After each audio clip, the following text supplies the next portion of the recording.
एक गांव में एक सुस्त और कामचोर आदमी रहता था। काम धाम तो वो कुछ करता नहीं था। हाँ, बस बातें बड़ी बड़ी मारता था। इसलिए लोग उसे शेख चिल्ली कहकर पुकारते थे। शेख चिल्ली के घर की हालत इतनी खराब थी कि महीने में 20 दिन चूल्हा नहीं जल पाता था। शेख चिल्ली की बेवकूफ़ी और सुस्ती की सज़ा उसकी बीवी को भी भुगतनी पड़ती थी। उसे कई कई हफ्ते भूखे रहना पड़ता था। एक दिन शेख चिल्ली की बीवी को बड़ा गुस्सा आया। वह बहुत बिगड़ी और कहा, अब मैं तुम्हारी कोई भी बात नहीं सुनना चाहती। चाहे जो करो, लेकिन मुझे कुछ पैसे ला कर दो। ऐसे भला फटेहाल घर कब तक चलाऊंगी मैं? जब तक तुम कोई कमाई करके नहीं लाओगे, मैं घर में नहीं घुसने दूंगी तुम्हें। निकल जाओ अभी यहाँ से। ये कहकर बीवी ने शेख चिल्ली को नौकरी की खोज में जाने को मजबूर कर दिया। साथ में उसने रास्ते के लिए 4 सूखी रोटियां भी बांध कर दी। साग सालन कोई था नहीं तो देती कहाँ से? इस प्रकार शेख चिल्ली को ना चाहते हुए भी नौकरी की खोज में निकलना पड़ा। शेख चिल्ली सबसे पहले अपने गांव के साहूकार के यहाँ गया। सोचा कि शायद साहूकार कोई छोटा मोटा काम दे ही देगा, लेकिन निराश होना पड़ा। साहूकार के पास कोई भी नौकरी नहीं थी जो वो शेख चिल्ली को दे सके। साहूकार के करिंदों ने ड्योढ़ी पर से ही डांट फटकार कर उस शेख चिल्ली को भगा दिया। अब शेख चिल्ली के सामने कोई रास्ता नहीं था। फिर भी एक गांव से दूसरे गांव तक दिन भर भटकते रहा। घर लौट नहीं सकता था क्योंकि बीवी ने सख्त हिदायत दी थी कि जब तक नौकरी ना मिल जाए घर पे पैर नहीं रखने देगी। दिन भर चलते चलते जब शेख चिल्ली थक कर चूर हो गया तो सोचा कि कुछ देर सुस्ता लिया जाए। भूख भी जोरों की लगी थी, इसलिए खाना खाने की बात उसके मन में जच गई। तभी कुछ दूर पर उसे एक कुआं दिखाई दिया। शेख चिल्ली को हिम्मत बंधी और उसी की ओर बढ़ चला। कुएं के चबूतरे पर बैठकर शेख चिल्ली ने बीवी की दी हुई रोटियों की पोटली खोली। उसमें 4 सूखी रोटियां थी। भूख तो इतनी जोर की लगी थी कि उन चारों रोटियों को एक साथ खाकर भी भूख नहीं बुझने वाली थी। लेकिन समस्या ये भी थी कि अगर चारों रोटियां आज ही खा डाली तो कल और परसों या उसके बाद क्या खाएगा? क्योंकि नौकरी खोजे बिना घर में घुसना तो उसका नामुमकिन था। इसी सोच विचार में शेख चिल्ली बार बार रोटियों को गिनता और बारंबार रख देता। समझ में नहीं आता था कि आखिर क्या किया जाए। जब शेख चिल्ली से अपने आप कोई फैसला ना हो पाया तो कुएं के देव की मदद लेनी चाहिए। शेख चिल्ली अपने दोनों हाथ जोड़कर खड़ा हो गया और बोला, दिन भर से मैंने कुछ भी नहीं खाया है। भूख तो इतनी लगी है कि चारों को खा जाने के बाद भी शायद ही भूख मिटे। लेकिन अगर चारों को खा लेता हूँ तो आगे क्या खाऊंगा? मुझे अभी कई दिनों से यही आसपास भटकना है। हे कुएं के देवता, अब तुम ही बताओ कि मैं क्या करूँ। 1 खाऊं, 2 खाऊं, 3 खाऊं या चारों को एक साथ खा जाऊं? लेकिन कुएं की ओर से कोई जवाब नहीं मिला। कुआं बोल तो सकता नहीं था, इसलिए जवाब कैसे आता? उस कुएं के अंदर 4 परियां रहती थी। उन्होंने जब शेख चिल्ली की बात सुनी तो सोचा कि कोई दानव आया है जो उन्हीं चारों परियों को खाने की बात सोच रहा है। इसलिए चारों परियों ने मिलकर तय किया कि चारों को कुएं से बाहर निकलकर उस दानव से विनती करनी चाहिए कि उन्हें ना खाए। ये सोचकर चारों परियां कुएं से बाहर निकल आईं।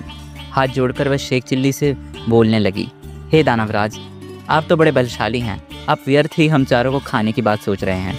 अगर आप हमें छोड़ दें तो हम आपको कुछ ऐसी चीज़ें देंगे जो आपकी बहुत मदद कर सकती हैं। ये वाकई में आपके बड़े काम आएंगी। परियों को देखकर और उनकी बातें सुनकर शेख चिल्ली असमंजस में पड़ गया और हक्का बक्का रह गया। उसे समझ में नहीं आ रहा था कि क्या जवाब दे। लेकिन परियों ने इस चुप्पी का यह मतलब निकाला कि उनकी बात मान ली गई है। इसलिए उन चारों परियों ने एक कठपुतला और एक कटोरा शेख चिल्ली को दिया और कहा, हे दानवराज, आपने हमारी बात मान ली और हमारी जान बख्श दी। इसलिए हम सब आपका बहुत बहुत उपकार मानती हैं। साथ ही अपनी ये 2 तुच्छ भेंटें भी आपको दे रही हैं। ये कठपुतला हर समय आपकी नौकरी बजाएगा। आप जो कुछ कहेंगे ये करेगा, और ये कटोरा हर वक्त एक खाने की चीज़ आपके सामने पेश करेगा। जो आप इससे मांगेंगे वही इसमें प्रकट हो जाएगी। कटोरा और कठपुतला देने के बाद सारी परियां फिर से कुएं के अंदर चली गईं। ये दोनों भेंटें पाकर शेख चिल्ली की खुशी की सीमा ना रही। उसने सोचा कि अब घर लौटना चाहिए, क्योंकि बीवी इन दोनों चीज़ों के करतब देखेगी तो फूली ना समाएगी। लेकिन सूरज डूब चुका था और रात घेराई थी। इसलिए एक शेख चिल्ली पास के एक गांव में चला गया और एक आदमी से रात भर वहां रुकने के लिए कहने लगा, और ये भी वादा किया कि इसके बदले वह घर के सारे लोगों को अच्छे अच्छे पकवान खिलाएगा और जो भी कहेगा वो उसका आदमी का काम ज़रूर करेगा। वह आदमी तैयार हो गया और शेख चिल्ली को अपनी बैठक में ठहरा लिया। शेख चिल्ली ने अभी अपने कटोरे को निकाला और उसने अपने जादुई कटोरे के करतब दिखाने शुरू करे। वो जो कुछ भी कहता, कटोरे में वही चीज़ प्रकट होकर आ जाती। बात की बात में खाने की अच्छी अच्छी चीज़ों के ढेर लग गए। जब सारे लोग खा पी चुके थे तो उस आदमी की घरवाली झूठे बर्तनों को उठाकर धोने के लिए चल पड़ी। ये देखकर शेख चिल्ली ने उसे रोक दिया और कहा कि मेरा कठपुतला बर्तन साफ कर देगा। शेख चिल्ली के कहने भर की देरी थी कि कठपुतले ने सारे के सारे बर्तन पल भर में साफ कर डाले। शेख चिल्ली के कठपुतले और कटोरे के ये अजीबोगरीब करतब देखकर गांव के उस आदमी और उसकी बीवी के मन में लालच आ गया। शेख चिल्ली जब सो गया तो वह दोनों चुपके से उठे और शेख चिल्ली के कटोरे और कठपुतले को चुराकर उनकी जगह एक नकली कठपुतला और नकली ही कटोरा रख दिया। शेख चिल्ली को यह बात पता ना चली। सवेरे उठकर उसने हाथ मुंह धोया और दोनों नकली चीज़ें लेकर घर की ओर चल दिया। घर पहुंचकर उसने अपनी बीवी के सामने बड़ी बड़ी डींगे हाँकी और बीवी से कहने लगा, भगवान, अब तुझे कभी किसी बात के लिए नहीं झीकना पड़ेगा। ना घर में कभी खाने की कमी रहेगी और ना ही अब तुम्हें कोई काम करना पड़ेगा। तुम जो भी चीज़ खाना चाहोगी मेरा एक कटोरा तुम्हें खिलाएगा, और जो काम करवाना चाहोगी मेरा एक कठपुतला वो पल भर में कर डालेगा। लेकिन शेख चिल्ली की बीवी को इन बातों पर कतई विश्वास ना हुआ। उसने कहा, तुम तो ऐसी डींगे रोज ही मारा करते हो, कुछ करके दिखाओ तो जानूं। हाँ, क्यों नहीं, शेख चिल्ली ने तपाक से जवाब दिया और कटोरे और कठपुतले में अपने अपने करतब दिखाने को कहा। लेकिन वो दोनों चीज़ें तो नकली थी, इसलिए शेख चिल्ली की बात झूठी निकली। नतीजा ये हुआ कि उसकी बीवी पहले से ज़्यादा नाराज़ हो उठी। कहा, तुम मुझे इस तरह धोखा देने की कोशिश करते रहते हो। जैसे तुम घर में आए हो, घर में चूल्हा नहीं जला है, कहीं जाकर मन लगाकर काम करो तो कुछ तिनका खाने को मिलेगा। हम दोनों को तो 2 जून खाना भी नसीब नहीं होता। इस जादुई चीज़ों से कुछ नहीं होने का। बेबस शेख चिल्ली खिसियाया हुआ सा बोला, भगवान, मैं सच कहता हूँ, ये वाकई चीज़ें चमत्कारी थी, न जाने इनको अब क्या हो गया।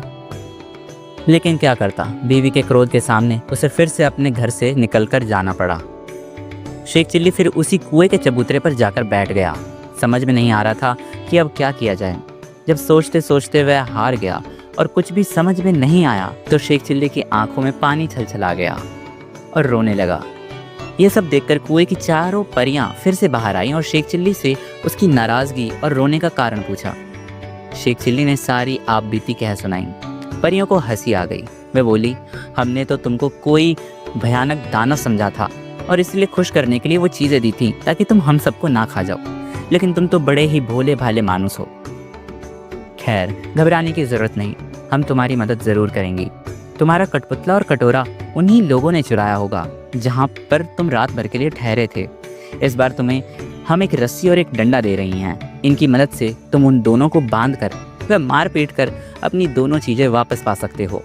शेख चिल्ली ने अचरज से पूछा, लेकिन मैं तो इतना बलशाली नहीं हूँ जो ये रस्सी से उन्हें बांध सकूँ या डंडे से उन्हें पीट सकूँ।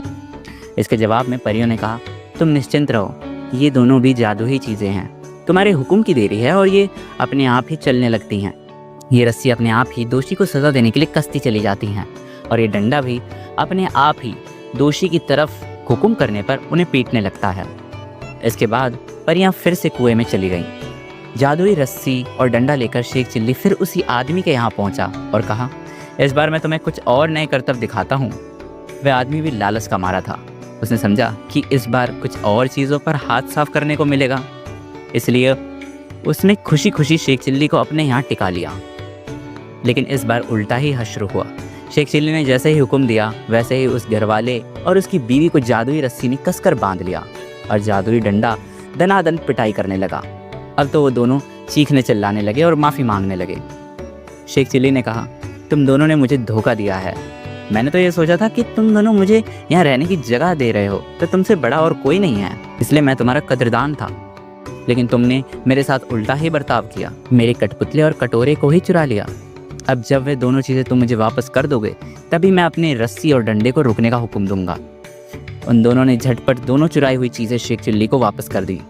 यह देखकर शेख चिल्ली ने भी अपनी रस्सी और डंडे को रुक जाने का हुक्म दिया। अब अपनी चारों जादुई चीज़ें लेकर शेख चिल्ली प्रसन्न मन से घर की ओर वापस लौटा। जब बीवी ने फिर से देखा कि शेख चिल्ली वापस आ गया है तो उसे बड़ा गुस्सा आया उसे तो कई दिनों से खाने को कुछ नहीं मिला था, इसलिए वह झुंझला उठी। दूर से ही देखकर वह चीखी, कामचोर, तू फिर लौट आया? खबरदार घर के अंदर पैर न रखना, वरना तुम्हारे लिए बेलन रखा है। यह सुनकर शेख चिल्ली दरवाजे पर ही रुक गया। मन ही मन उसने रस्सी और डंडे को हुक्म दिया कि वह उसे काबू में करे। रस्सी और डंडे ने अपना काम शुरू कर दिया। रस्सी ने कसकर बांध लिया और डंडे ने पिटाई करना शुरू कर दी। ये जादुई करतब देखकर बीवी ने भी अपने सारे हथियार डाल लिए और कभी वैसा बुरा बर्ताव ना करने की कसम खाई। तभी उसे भी रस्सी व डंडे से छुटकारा मिल गया। अब शेख चिल्ली ने अपने कठपुतले और कटोरे को हुक्म देना शुरू किया। बस फिर क्या था, कठपुतला बर्तन भांडे व जिन जिन चीज़ों की कमी थी झटपट ले आया और कटोरे ने भी बात ही बातों में नाना प्रकार के व्यंजन तैयार करके दे दिए। आखिरकार शेख चिल्ली की खूब बड़ाई हुई और उसकी पत्नी भी उसके साथ खुशी खुशी रहने लगी। तो कैसी लगी आपको ये कहानी? आशा करता हूँ शेख चिल्ली की ये कहानी आपको ज़रूर पसंद आई होगी। अगर आई है तो बताओ इस कहानी में आपका फेवरेट पार्ट कौन सा था, नीचे कमेंट करके बताओ। वीडियो अच्छी लगी तो इसे लाइक करो और चैनल को सब्सक्राइब भी, ताकि ऐसी ही और मज़ेदार कहानियाँ आपसे छूट ना पाए। मैं मिलता हूँ आपसे किसी और रोचक कहानी में, तब तक के लिए अलविदा।